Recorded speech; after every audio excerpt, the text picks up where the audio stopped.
miss out. Earth, Wind, and Fire are set to light up the stage with their timeless hits and electrifying performance.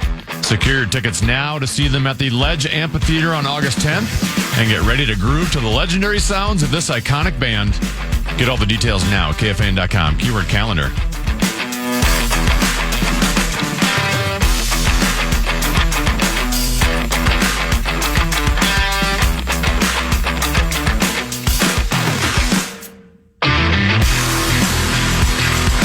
It's a couple 13-14 pass on Common. He's tend to be legendary Mark Rosen of Channel 4 Sports. Sports. As your whole lecture sports fan joins us. Good afternoon, my friend. Good afternoon to you. So, for the past couple of years, I've sort of defended Ed Donatel. Yes, Ed Donatel was fired by the Vikings after Kevin O'Connell's first season.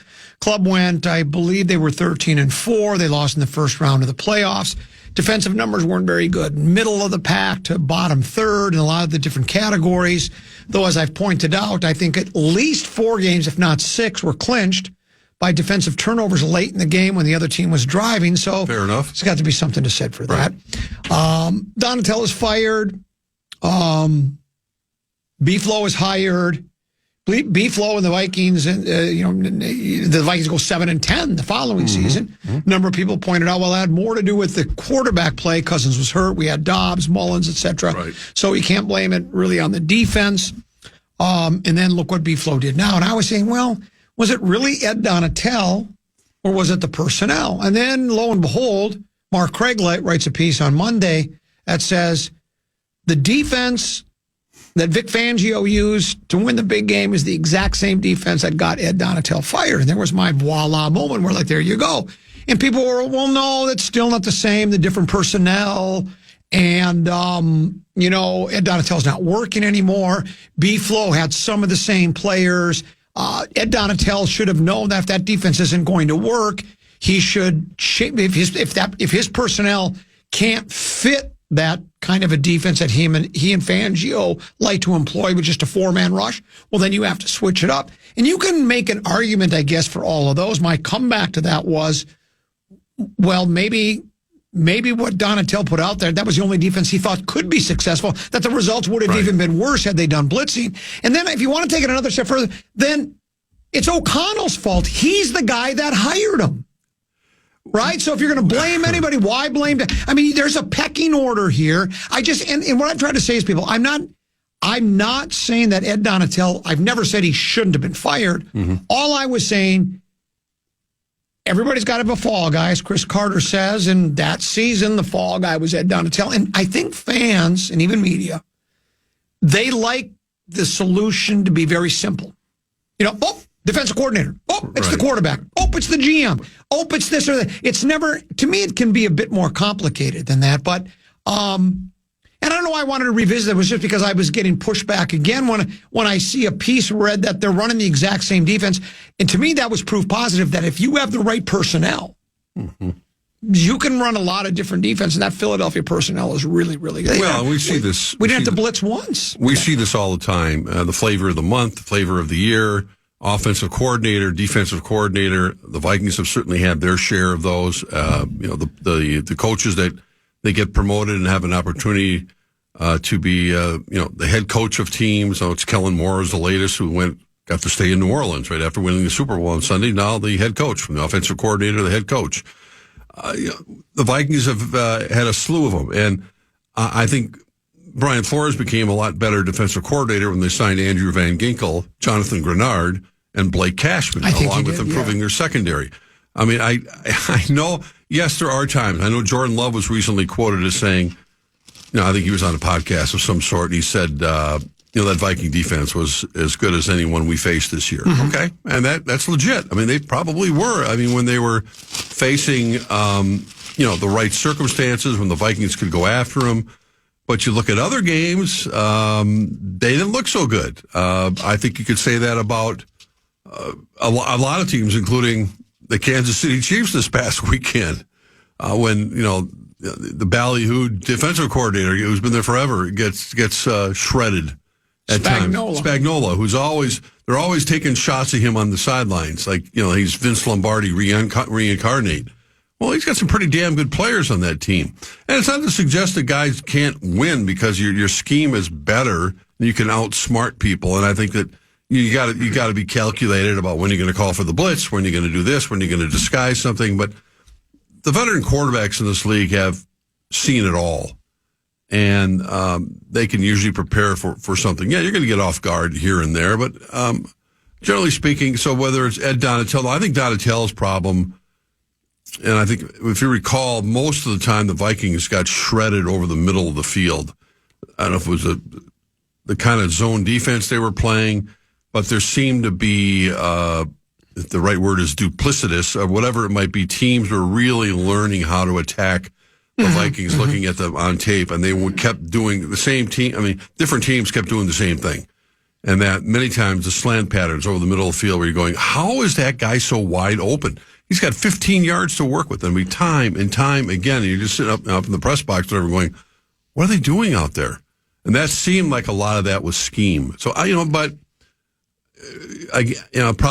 and then the part of it, I think, with Donatello was that his menu sheet was like the size of this piece of paper I'm holding up. It's like, how many plays does he have on there? Yeah. And so, you go through these cycles all the time. You go back to, Bernsey and the offense, with Bob Schnelker and, all the coordinators, all the guys who call the plays, or call the defensive signals are going to either get high praise or highly criticized at one point or another.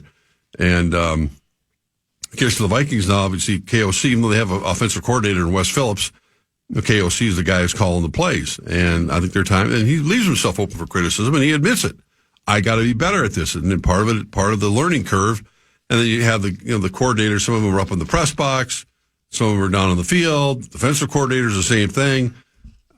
Does it make any difference? Probably not. I mean, but, these guys are all pretty qualified, but I still think it comes down to one thing and one thing only, talent. Teneby, I mentioned that I would be digging into that number 1 Alabama against number 2, or number 1 Auburn against number 2 Alabama tonight. I'm going to be waiting a long time. The game's not until Saturday. So I'll be staring at a television screen for 2 days going, where is the game? Well, I thought the game was tonight. Oh, okay. It's number 1 against number 2 in college men's basketball. Auburn's number 1, Alabama's number 2. So I got excited about it. I was going to watch it tonight instead of Rockford Files.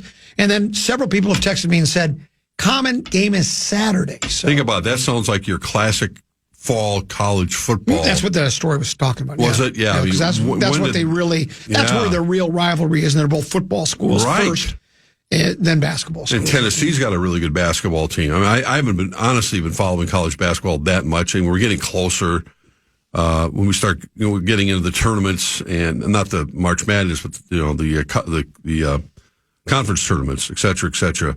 I think more people start really paying attention and eventually getting into the March Madness. I don't think there's necessarily a single school that's dominant this year like UConn has been. So we'll see.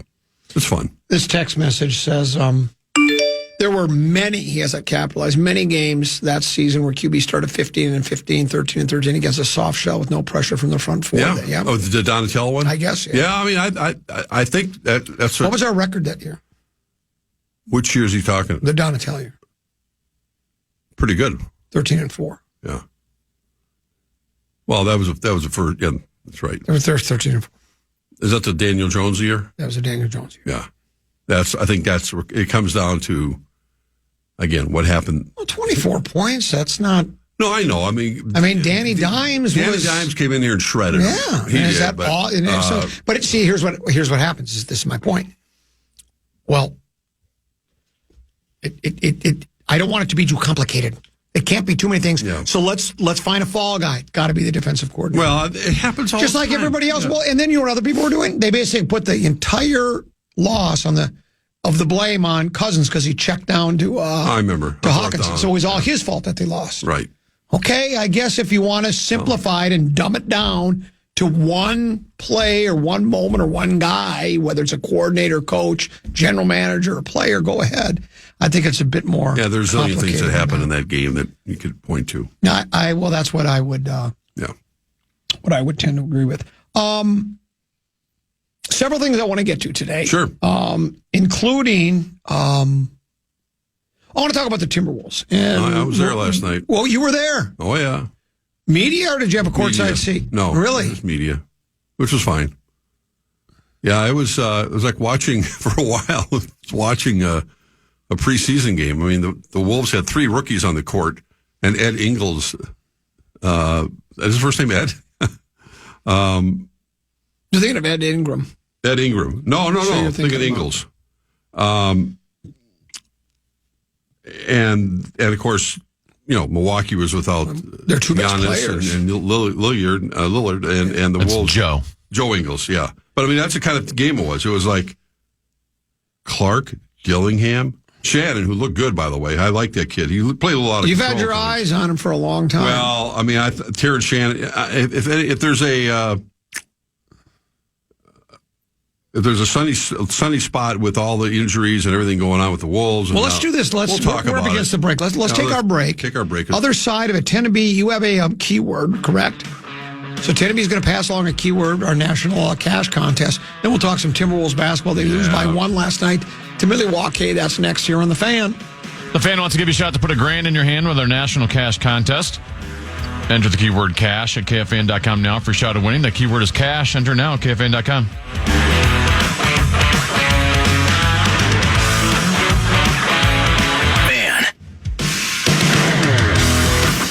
Comedy sensation Daniel Tosh is bringing his hilarious stand-up show to the Twin Cities. Don't miss your chance to see him live at his newly added second show on June 20th at the State Theater. Tickets are going fast. Get the full details now at KFAN.com. Keyword calendar. A lot of different ways to get a hold of us. 1-800-320-5326. Good luck. We don't answer the phone much anymore. Booth at KFAN.com is our email address. That's like snail mail now. What we really like is we also have the KFAN Talkback, iHeartRadio app, search stations, find the fan. Click the microphone icon, corner of the screen, 30 seconds or less to deliver us an audio message. And then, of course, there's the Bradshaw and Bryan KFAN text line at 64686. This one says, what did Ben Lieber write on the Valentine's Day card that Rosen will present to his wife tomorrow? Also, are they going out to a restaurant, or will they share a quiet romantic evening at home at Kowalski's? I was just there today. Did I tell you I practically live there? Yes, you have said that. Well, I picked up salmon for dinner today. Salmon, you love salmon. I love my salmon, yeah. My wife does too, and so does baby brother Peter. I would rather starve to death than eat salmon. I love having conversations with, I always find them to be the friendliest people in the world. The butcher, the baker, the candlestick baker. The butcher, because you had a couple of lobsters sitting there. I'm going, now, how would you best prepare those? And he told me, a lot of people put them in, pan fry them, whatever. And I went, take them out of the shell and whatever. He just gave me a couple ideas. I didn't buy any today, but I just got the salmon. But it's fun talking with them because they know their stuff. Well, and for you, it's like your neighbor. Because you live there, so it's just like you're talking to your neighbor. I don't even live anywhere near there, and I still go there. Well, you practically live there. The thing with lobster is, there's this idea that they're alive. You throw them into boiling water, hell of a way to go. Man. I just club them with a hammer and knock them out. It's quick, boom, and then throw them into the water. Well, I'm going to cite one restaurant only because it's still there, and it's a classic Jack's Cafe. Jack's Cafe. And they have the tank, the lobster tank up there. On Marshall. Yes, it's still a wonderful place. Great family. You go there and you pick out, I want Larry Lobster. He's swimming third from the back. That's mine. Mm-hmm. And you kind of feel bad knowing he's just about to put in a vat of boiling. But you know what? It was a good life. Would you feel the same way if you went to no. What's the steakhouse we joke about all the time? Manny's. If you went to Manny's and have to pick out the cow you wanted butchered to get your ribeye? Well, then they bring it. That's what I'm saying. When they bring them around, they go, I don't like that. Anyway, Lieber, we're not doing. We're going out for Valentine's tomorrow night with Lawyer Lambert and his bride. Where are you going? Sue. Can you say? No, I'd rather not. Posh and Tony. It's a nice place. But we it's kind of a traditional thing that we do with them. My wife and I, we never go out on Valentine's Day. But we don't exchange gifts or anything. We just said no. We always wait because it's so crowded because everybody's out on the same night. So we're going to wait for a week from Saturday. That's smart. And that's what we're doing. Yeah. It's not like it's like I said. We're besides not. That, we couldn't have done anything tomorrow night. Anyways, we got boxing up at Hinckley. Deuce is flying into town. What? Tonight. I'll pick him up at the airport. He is ring announcing for the first time in his life. Are you kidding? Is he putting on the tux? Oh, yeah. You got to take pictures of that. He's picking it up at Men's Warehouse tomorrow at 10 a.m. He's ring announcing? He's ring announcing with me. He's going to do, I think there are 7 or 8 fights on the card. He's going to do fights 2, 5. Yeah, the first time he's ever done it before. He's always wanted to, because I'm going to retire from it eventually here and turn it over to Deuce. I took over for Dark Star, and then from Dark Star, I went to me, and I'm going to turn it over to Deuce. In addition to that, so I'm still going to announce like the other 6 fights, but it's also the fights are going to be streamed on BXNG.TV. It's they do boxing. Okay. Calling the fights are me and the former IBF super middleweight champion of the world, Caleb Truax. Nice. So we're going to call the fights on the screen. Really? It's going to be a lot of fun. So Deuce next Friday? No, this is tomorrow. That's what I'm saying. For Valentine's Day, I couldn't do anything anyway, even if I'd wanted to. Got it. So Deuce will be in town. We'll be calling the fights, and Deuce is going to come in tomorrow for with me. I was I know we could go on and on about you're being a boxing aficionado.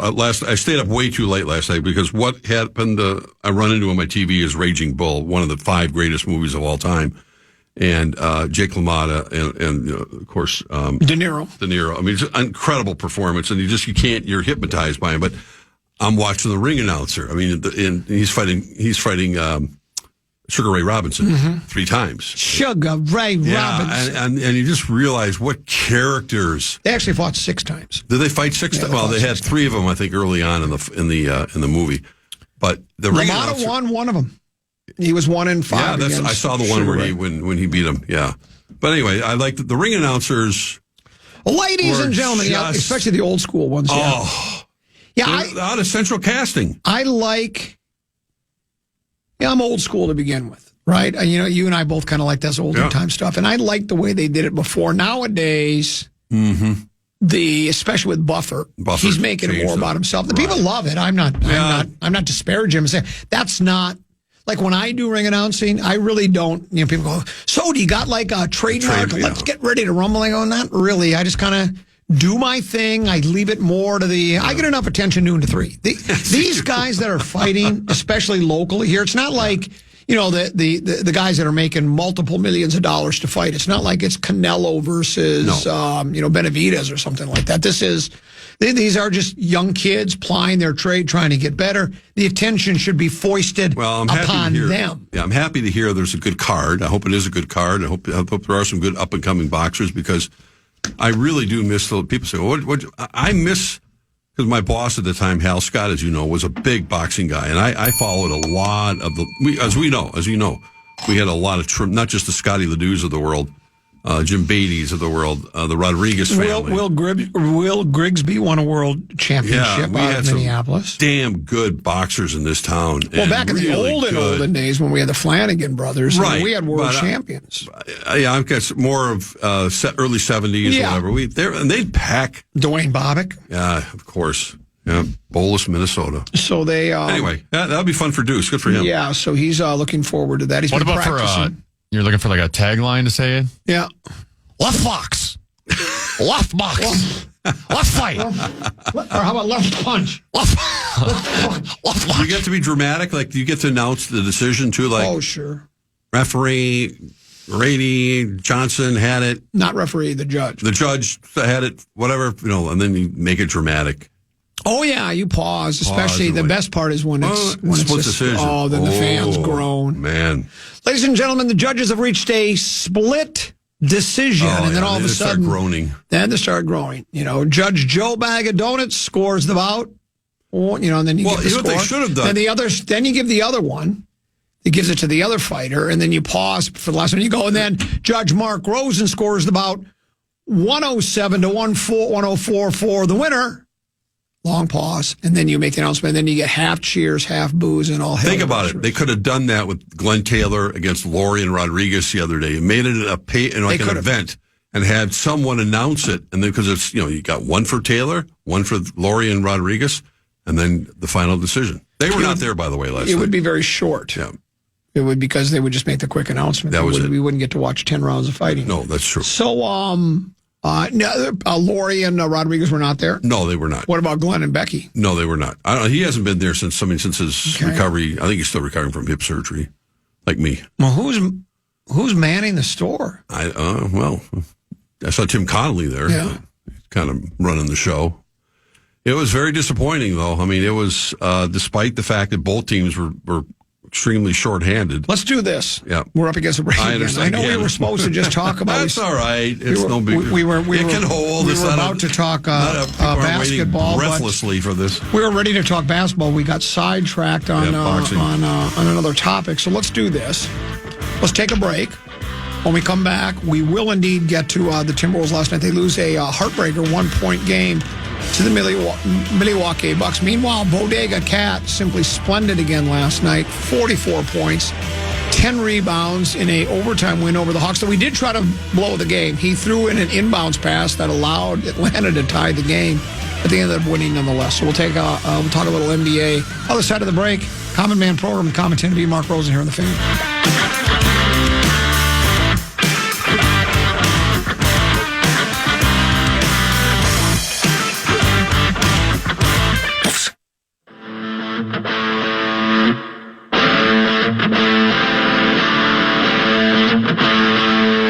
Check out our contest page and see how you could win a pair of tickets to the Minnesota Golf Show February 21st through the 23rd at the Minneapolis Convention Center. That's KFAN.com. Keyword contest to enter for your chance to win. Contest page, golf show. Couple 13-14 past, final segment of the Grum. I'm Common. He's the legendary Mark Rosen. Tomorrow, Lil B, feminine touch of the program at 1. Tenby, who are our Duso drop by and visit for a little bit as well before he goes to get a haircut, and then we go for ring announcing. Let me ask you a question, Tenby. Who do we have lined up for program password? Well, it's Valentine's Day, so we're bringing in the ladies. It'll be Lil B. Ladies' Day. Yeah. Lil B. Okay. Audra Martin. Okay. Amy Hockert. Along with yourself. That'd be very good. And, I guess. Happy Valentine's Day to you. While I'm, you said bringing in the ladies, while I'm not a lady, I have several qualities that you would associate with women. I would wearing women's underwear is part of my turn on. I do like to shop, and then I have women's intuition, and that's very. I very always important. love that one. Wolves lose 103-101 to the Bucks. Fish Wrap Factory headline: Anthony Edwards missed subheadline. Anthony Edwards missed a potential game-winning three-pointer at the buzzer to cap a 10 for 33 night Wolves fall to a Milwaukee team missing Antetokounmpo and Damian Lillard. Your thoughts? You were there. Well, the game started. When I say started, the first 5 minutes, I thought Ant was going to score 50. I mean, he was like boom, boom, boom. I looked at the score sheet. He was already up to double figures, and the game was barely a couple minutes old. But then, as it turned out, Milwaukee took over the rest of the first quarter, and that sort of set the tone for the rest of the night. I don't know why these slow starts, especially at home. They're down 36-24. And the Wolves were going to come back. Milwaukee's shorthanded, even though the Wolves are also shorthanded again for I don't know how many straight games. Yeah, but Randall and DiVincenzo, I wouldn't put them in the same category not even close. as Giannis and Lillard. But the Wolves have been playing without those guys pretty much for weeks now. And they made their run, and they came back, and I mentioned. Well, they got no offense from anybody else. That was basically Ant. Yeah, right. Yeah, but I mean, he wasn't exactly providing after the first quarter. He didn't do much. I mean, he was it took him 33 shots to get a high volume shooting. 4 for 17 3-pointer, and he. I think I heard PA someone earlier today talking that he does look like he's on the injury report. He's on the injury report again today. With hip. I mean, he's got a hip problem, and I don't know how much it's bugging him. I don't know how, that's affecting his shot. Now, Gobert's also on the injury report for tonight against Oklahoma City, which may end up being a big loss tonight. I mean, Oklahoma City came back and won again last night. They went on a 24-0 run late in the game, and they are far and away the best team, I think, in the NBA, but certainly in the West. And their defense is so good. So the Wolves have their work cut out for them. And again, it's fun to see the kids play, but at the same time, it's fun to see them play if you win a game like last night.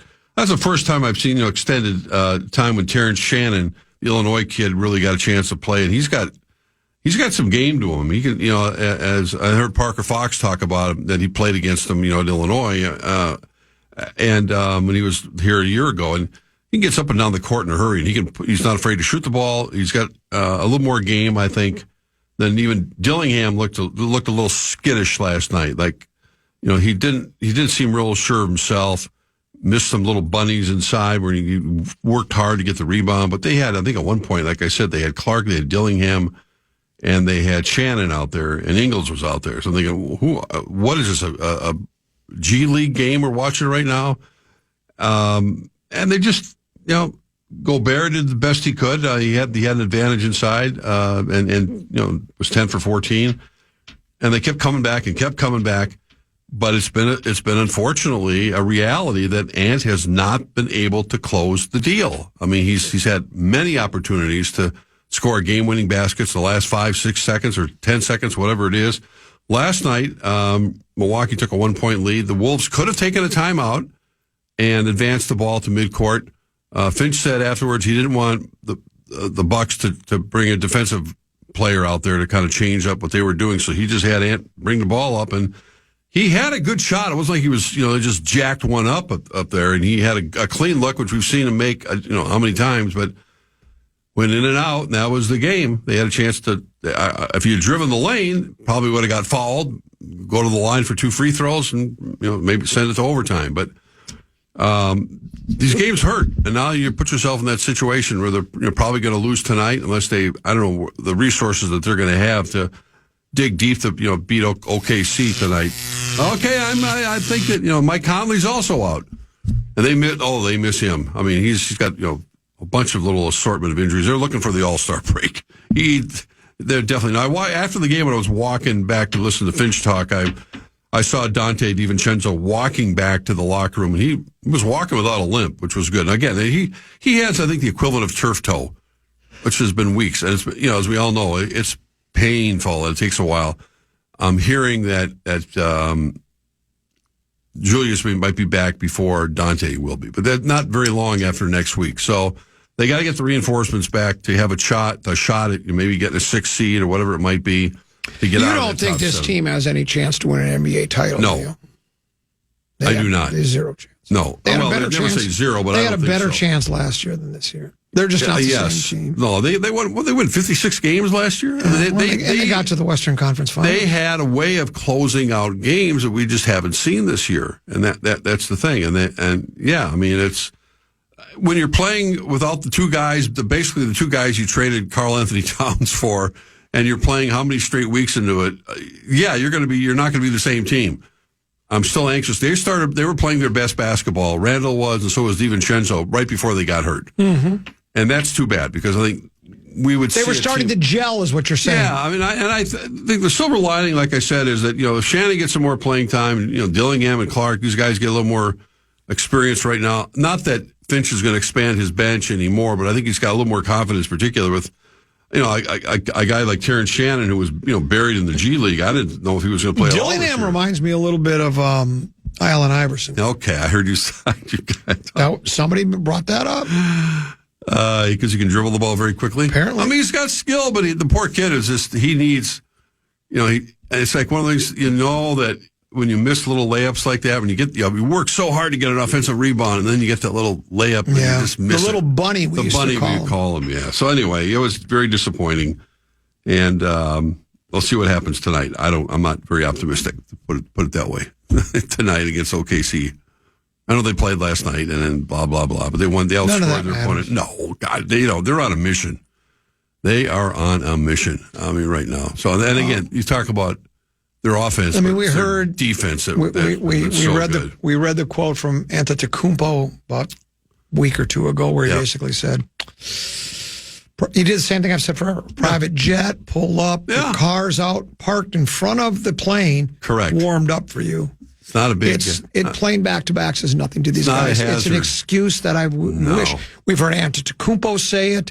We've heard Bill Guerin say it. We've heard players and coaches over the years say it means nothing to travel. The time zone changes. All of that is overrated. Yep. Yet media and fans continue to use it over and over. Listen to the players. They're telling you it doesn't mean anything.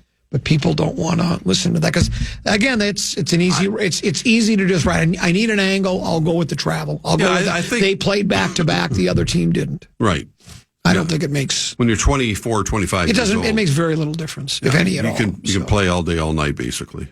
Bodega Cat was brilliant last night. Now, he did have the bad play late in the game. He made a couple of boys. He threw the ball away on an inbounds. And Atlanta was able to tie the game, but the Knickerbockers went on to win in overtime by 1. He's having as good a season as he's ever had in his career statistically. Yep. New York is the third best team in the East, but they had an opportunity to play the Celts at the Garden over the weekend. I think it was, or maybe it was Monday. I don't recall what it is. They got just destroyed, and I think Big Meow had a double single. I don't think he was able to do much. And it goes to show you, I think that Boston, to me, and Cleveland are still heads and way above the rest, especially Boston, coming off a title last year. They just seem, you're in that East, and there's only a handful of teams that really have a chance. It's a dogfight over in the West, but boy, that... I got home last night after the game, and I watched, obviously I watched the highlights of that really fun hockey game, and Ken, I know, was watching that, and it was good to see our guys score for Sweden last night. Both of them did. And it was interesting to hear, they playing 10-minute overtime. Was that it, Denna? Yes.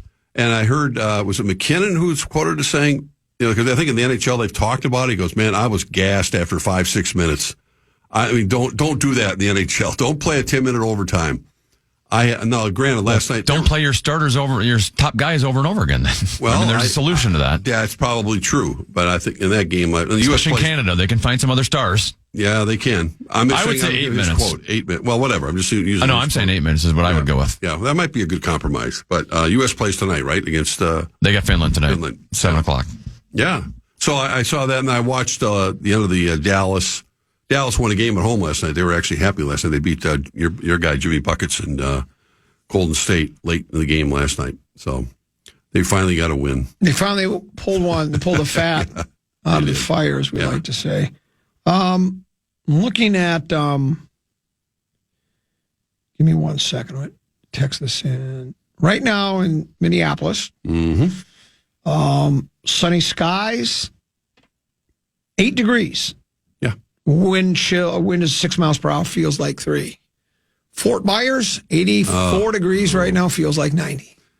Oh, I know. Pitchers and catchers reported today, Mark Rosen, the 4 sweetest words in sports. I know. How excited are you? Well, I mean, I never cared that much about getting down to spring training when pitchers and catchers reported because there wasn't much to do. They literally play catch, and they're just getting their arms loose, and there's not much else happening. They throw the ball around for a while. And the full roster reports, and they start getting into it. I always enjoyed it a lot more when they actually started playing, exhibition games. And then you really get the full atmosphere of what spring training is like. I've mentioned it before, and I know and it's fine. I mean, but I always thought that going down to a spring training site, wherever it might be, if you're a baseball fan, you don't even have to be a huge fan. It's one of those things you stick around for 4 or 5 innings, and you go, okay, I've seen enough. Then you see the guys with number 74 on their backs, and they're never going to see the major leagues certainly for a couple of years. And head out, go to the beach, go somewhere else. You've seen enough baseball for the day, but it's a great atmosphere, and they've done it right in Fort Myers, both with the Twins facility and the Red Sox mini Fenway Park that they have over there on the other side of town. And it's delightful to be down there for all the snowbirds that go down there. It is. More than anything else, because you're literally. You go to Vikings training camp, as we know, and we've been down there. It doesn't look like all those guys are having a lot of fun out there. Right. They're hitting the sled and they're doing these same drill. You go down and watch, they're playing catch and they're hitting ground balls and they're covering first base and they're working on their pickoff plays and taking BP and the sound of the bat, the crack of the bat and all that. And then you watch a game and, the guys are running in the outfield. The game is going on. And, it's just kind of a different, special kind of feel. And, yeah, Fort Myers has done it right. It was 91 was their first year down there when they opened up the facility. And the funny thing, they went to the World Series that year. A lot of people have been talking about, Major League Baseball's economics. Yes. And where there's no salary cap, there's no salary floor. Dodgers are now going to spend, is it like upwards of more than double what the Twins will spend on payroll. Just on their payroll. And, the outcry is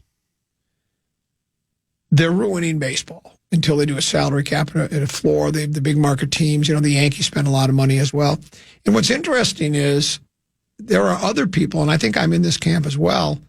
I think what the Dodgers are doing is that I don't see them doing anything wrong. The rules are the rules. You spend the money, you try to put the best product out there. There was a story today about Bobby Nightingale, who writes for the Fish Wrap Factory West Side. He's Twins beat writer. Headline, "It's good for the game. Twins players accept Dodgers offseason spending and embrace it as a challenge." Lopez said, Pablo said, "I was on social media and I saw the meme. They're going to sign Thanos. They're going to sign Spider-Man. They're going to sign Batman." He says, then Griffin Jack says, "You grow up and you have this dream of making it to the big leagues, and you also have this dream of getting paid a lot of money as a free agent. A competitive team like them willing to go spend this money to be competitive, why shouldn't a player want to go be a part of that? As a player, it's exciting. I think it's good for the game. It's the definition of a free market, and they're using it to their advantage." Now, I also know why the players are saying that, because they get an opportunity to make more when there is no salary cap. It says the Dodgers have an estimated opening day payroll of $320 million. That's according to COTS contracts, not Kitty Cot, but COTS, some website of some sort. More than twice of the Twins' $140 million payroll. Lopez goes on to say, "I think it could send a message to other teams. Every team wants to win. And if there is only one team taking every single player, I'm sure that at some point the teams are going to be like, we're also going to go out and get players." It's just crazy every time you see the Dodgers taking a really good player. Byron Buxton, here's what he says. "It's actually kind of fun. We still have to go out and play. It don't matter how good your team is. Everybody's good or else you wouldn't be here. It's about how do you go out there and execute the right things, do what you're supposed to do." And I understand it, and in a perfect world you probably would have it a bit more of a level playing field, but the owners could probably push harder to have a salary cap or a floor if they wanted to. You'd have to get the agreement through the Players Association as well. All the other leagues have salary caps. I don't know if they all have floors. They probably do in the NBA. I don't know if they do in the NBA, NHL, and NFL.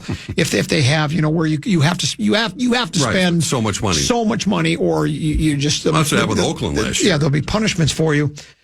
But again, it with the way the game is played, and I've said this for over and over and over again. I think most people understand the logic; they just don't have to agree with it. Is that the owners are all, for the most part, billionaires, and they've got the personal money that they could put into it, and that's where you wonder what will happen when the Twins are sold if the Pohlads go through with their intent to exploring the intent to sell the team. If they do find, let's just the only name we really have heard of, publicly is the Ishbia brothers. And let's say they do buy the team. How much money will they be willing to invest? If let's say it's $140 million. Well, let's say they buy the team, they secure ownership halfway through the season, go into next year, and are they going to go, yep, we're going to spend more money. We're going to go from 140 to 165, folks. And then people are going to go, wait a minute now. Are they going to get crazy with their money and say we're going to have a $250 million payroll? And again, as we know, none of that guarantees victories. You've seen so many of these teams, the Dodgers, until their recent success winning championships. How many years was their last one back in 81 or something like that? A long time. The Yankees had gone a long time. Red Sox. So there's no a lot of money. There are Cubs. no Mets. There are no guarantees, but it does give you a better chance. The odds are so. I'd rather be rooting for a hometown team that was spending bigger money on better. Because part of it, too, is if you're spending for the better players, you're also seeing, for the most part, better, not every game, maybe not for the whole season, but you're seeing better individual efforts. How'd you like to see, for instance, a Max Scherzer in his prime? How fun would it have been? All of a sudden, the Twins announced, now I'm talking about, Max Scherzer now is probably past his prime, but, a Blake Snell or something. Hey, he's on our team now. And you go, man, I'd like to go down to the ball game and watch him pitch. I like pitching. I'll go watch him play. And we don't get that in this town very often. We have some talented kids. Correa, Buxton, Lewis got some good pitching, but it just doesn't seem the same as a lot of the other teams. I remember when the Twins did go to New York and Santana was the ace, and I remember going to listen to his first news conference at Yankee Stadium. and the bevy of Yankee reporters that were there, every single question was, when you coming to New York? It wasn't even, the arrogance about it was realistic because they're going, you're not going to stay in Minnesota. I know, we all know you're coming here. It's just a matter of when. When are you going to come? And of course, he answered it politically correct and said all the right things. But where did he end up going? Going to the Mets, right? I mean, but it was a foregone conclusion that the Twins are not going to be able to afford Johan Santana in his prime much longer. He can't stay here. There's just too much money out there that he's going to be turning down in what is a short period of time where you're going to maximize your Correct. your financial ability. So that's what happens every single time that you have a matchup like that with especially when the Twins were playing the Yankees. It was just always that, kicking more sand in your faces. Here's a couple of text messages. It says, Rosen says turf toe really hurts. Did he get turf toe getting out of the limousine on his way to the courtside seats at the Wolves game? Is that Larry Mandela guy? No, but he's next. No, I park my secret parking place, $20, park a couple blocks away, which I always do, right next to First Ave. All so right. No limo, no courtside seats. All right. It was, and I know that you guys had fun with my expense, shocking, with the preposterous saving tournament. Yeah. That was 2 years ago when I spent about $5,000 on playoff tickets. I did. That's realistic. And now, again, no big deal. It's just I wanted to have my son come to the games and spend a lot of money. And, they don't give me free tickets. They don't? No. Well, you just made the preposterous statement tournament for next year. Well, congratulations, because you want me to show you the receipts? Love to see him. Yeah. Here's one. Speaking of Larry Mandela guy. Oh, God. Why doesn't Rosen go down to spring training and enjoy it? What else does he have to do? He's semi-retired. Yeah, this is when he should be enjoying life. Plus, it's about time he takes a vacation. This is a guy...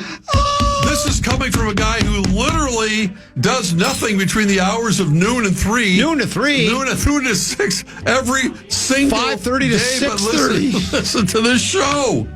I like that idea. I have gone down there. We got nothing to bet on, right? Nah, I know. Nothing. Not right now. We'll think about it. We'll figure something out. We'll figure it out. I will see you next Tuesday. Yes, sir. At 12. At good luck with Deuce and everything. Yeah, we'll have fun tomorrow. Ladies and gentlemen, it'll be fun. I'll give you a complete report. Maybe I'll do a video and I'll show it to you. That'd be nice. See what his debut was like. Tanneby, thanks for having me. Hey, great job. You as well. We enjoyed a visit with you today, but don't touch that dial. Stick around. Big Ticket and Brett Blakemore. They're next, right here on the Fan. Good night. Good morning. Good afternoon. And good night, Minnesota. And good night, folks. And good night, Mrs. Calabash. Wherever you are. I'm a fraud. Yes. Listen back to any of Common Man's programs by podcasting on the iHeartRadio app or KFAN.com.